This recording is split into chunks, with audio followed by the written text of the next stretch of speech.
네, 계속해서 김성수의 세상 읽기입니다. 오늘은 국회에 대한 얘기 나눠보도록 하죠. 김성수 시사평론가와 함께하겠습니다. 안녕하십니까? 안녕하세요. 김성수입니다. 네, 21대 첫 정기국회 거대 여당의 힘을 보여주면서 어제 막을 내렸죠. 그렇습니다. 압도적 힘의 우위를 확보한 더불어민주당은 야당의 거센 반발에도 주요 입법과제 중 상당수를 법안으로 통과시키는 데 성공했습니다.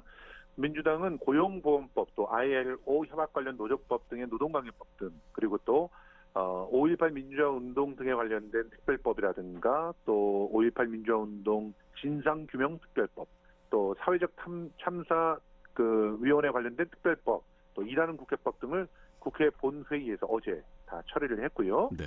여기에 이제 오늘 또 처리된 것들이 있습니다. 그러니까 고위공직자범죄수사처법이라든가 이런 개혁법들인데요.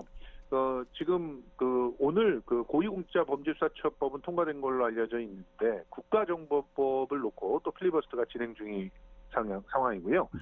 또 이외에도 금융그룹감독법, 또 공정거래법, 상법, 경찰법 등의 개혁 3법 등이 권력기관 개혁 3법 등이 아직까지 본회의는 통과하지 못한 걸로 알려져 있는데, 어쨌든 15개의 입법과제 중에서 12개의 과제는 달성이 됐고요. 네. 그래서 문재인 대통령의 특히 1호 공약이었던 공수처 같은 법안이 다시 개정안까지 통과되면서 연내에 공수처의 출발을 볼 수 있게 됐다는 점은 민주당에서 성과로 꼽고 있는 점입니다. 네, 공수처법은 예상대로 쉽게 통과됐죠.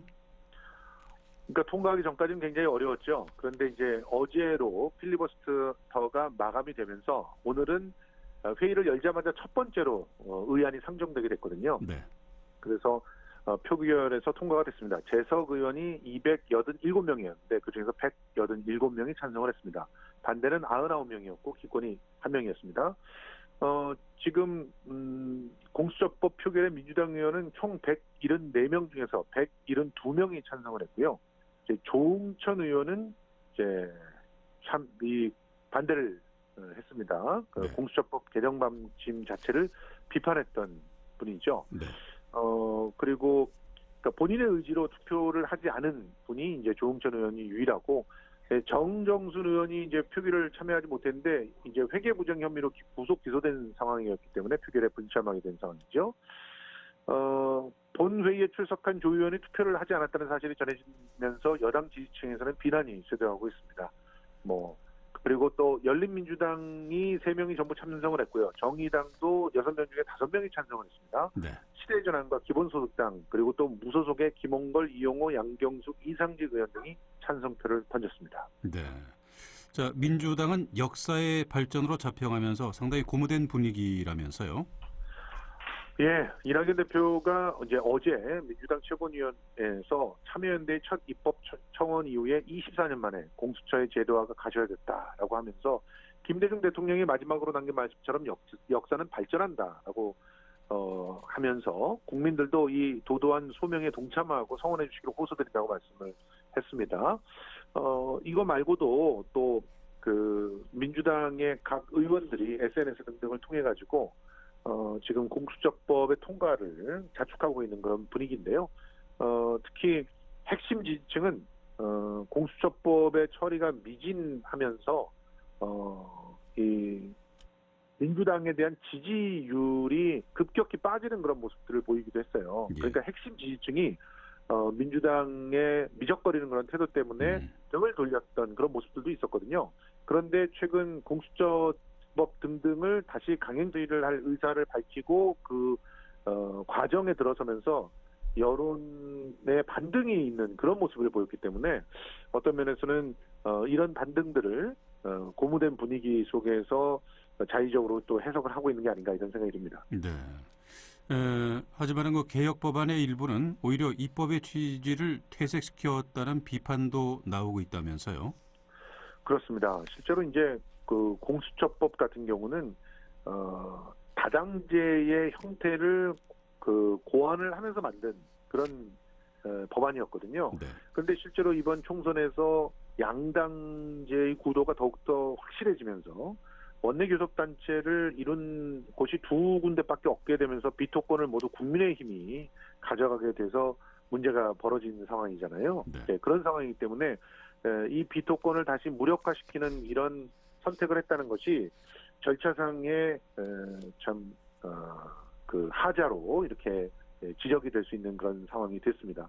그 외에도 이제 공정경제 3법으로 명명했던 법 중에서 공정거래법 개정안에서 공정거래위원회가 전속 고발권이라고 하는 걸 갖고 있거든요. 네. 쉽게 말해서 공정거래위원회는 이 상법과 관련된 고발 조치에서 일종의 검찰 역할을 하는 겁니다. 그러니까 검찰이 기소권을 다 쥐고 있기, 수사권 기소권을 다 쥐고 있기 때문에 사실은 자신들이 맘만 먹으면 기소할 수도 있고 안 할 수도 있잖아요. 네. 공정거래위원회도 그런 상황인데, 그래서 이거를 폐지하려고 했던 상황이었는데 다시 되살려 나가지고 비판이 좀 쏟아지고 있고요. 그 외에도 뭐 대주주의 의결권을 3%로 제한하는 상법 개정안도 후퇴를 했고, 또 국제노동기구 협약 비준을 위한 노조 3법, 그리고 또 탄력근로제 단위 기간을 최대 6개월로 확대하는 근로기준법 개정안, 이것들도 역시 이제 일부 그 제한 조치를 다시 마련을 해가지고 노동계의 반발을 사고 있는 상황입니다. 네. 국민의힘은 필리버스터로 법안 통과를 저지시키겠다 이런 얘기를 했었는데 어제는 그 사선인 김기현 의원 단 한 명만 필리버스터에 참가했죠. 그러니까 말이에요. 이 필리버스터가 사실상 야당의 입장에서는 자신들의 그 의견들을 국민들 앞에 내보이면서 국민들을 설득할 수 있는 기회도 되고요.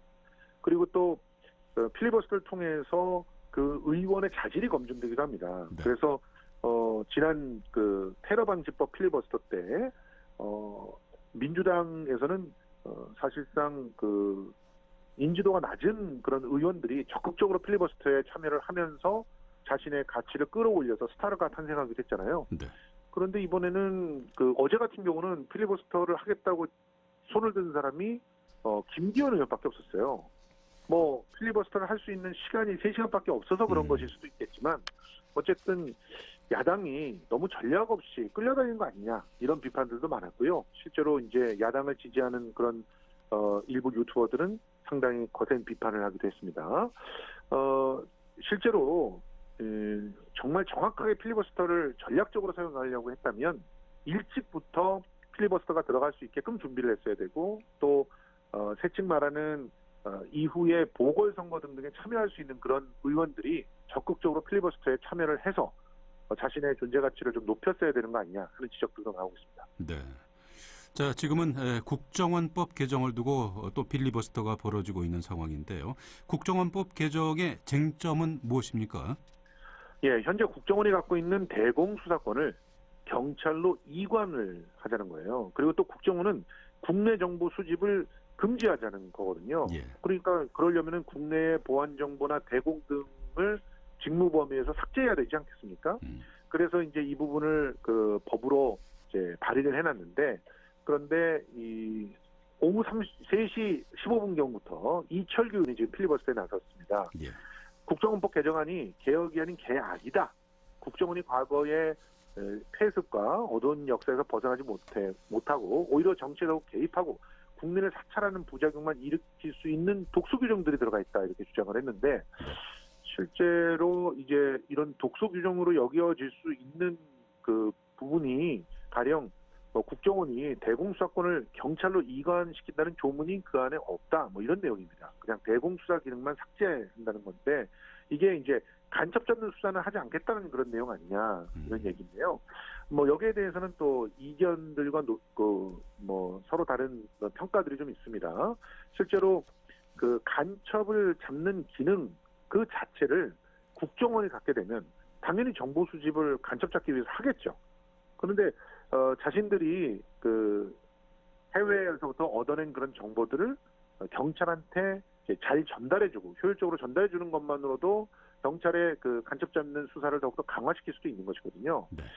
그런 측면에서 이런 주장들이 얼마나 설득을 할 수 있게 될지, 그리고 또 그 필리버스터를 통해서 이런 그 필리버스터에 나온 의원들이 얼마나 국민들을 설득할 수 있게 될지 좀 지켜봐야 될 것 같습니다.